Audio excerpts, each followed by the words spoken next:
as human beings are wired to be evangelists. Many churches talk about how hard evangelism is, and I understand why. Yet at the same time, we can't wait to tell people about the things we enjoy, foods and restaurants, and movies and music. And with websites like Yelp and social media like Facebook or Instagram, we routinely advertise, and that's what it is, advertise, about everything and anything we enjoy. So what is it that you post about?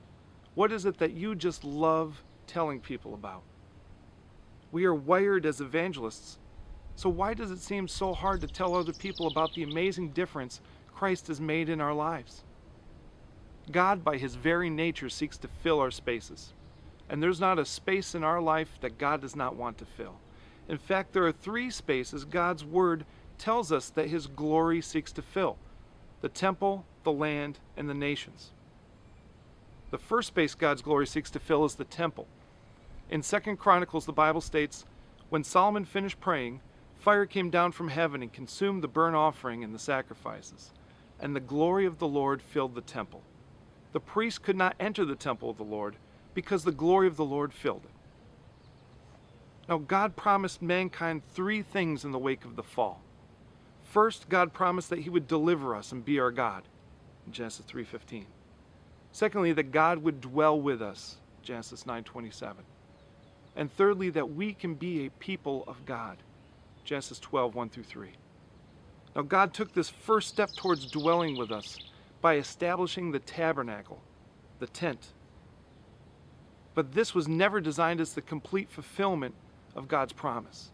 Then Solomon built the temple to contain the glory of God, but this was never designed to be the fulfillment of God's promise either.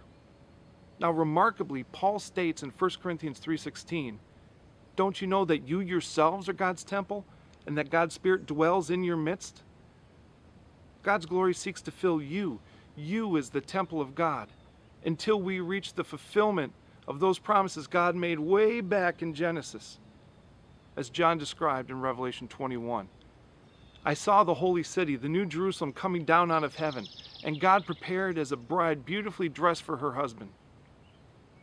And I heard a loud voice from the throne saying, 'Look, God's dwelling place is now among the people, and he will dwell with them, and they will be his people, and God himself will be with them and be their God.'"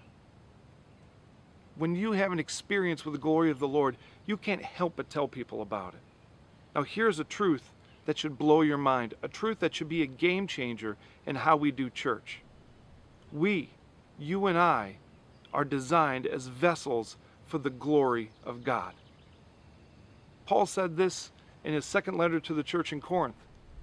"For God, who said, 'Let light shine out of darkness,' made his light shine in our hearts to give us the light of the knowledge of God's glory displayed in the face of Christ. But we have this treasure in jars of clay to show that this all-surpassing power is from God and not from us." We have this treasure. What treasure is that? The knowledge of the glory of God. Yes, we are imperfect, we are cracked vessels, but we are vessels of God's glory nonetheless. After the tabernacle, after the temple, but before going to heaven, God has taken another step towards dwelling with us. He has made you and I his temple, and he seeks to fill this temple with his glory.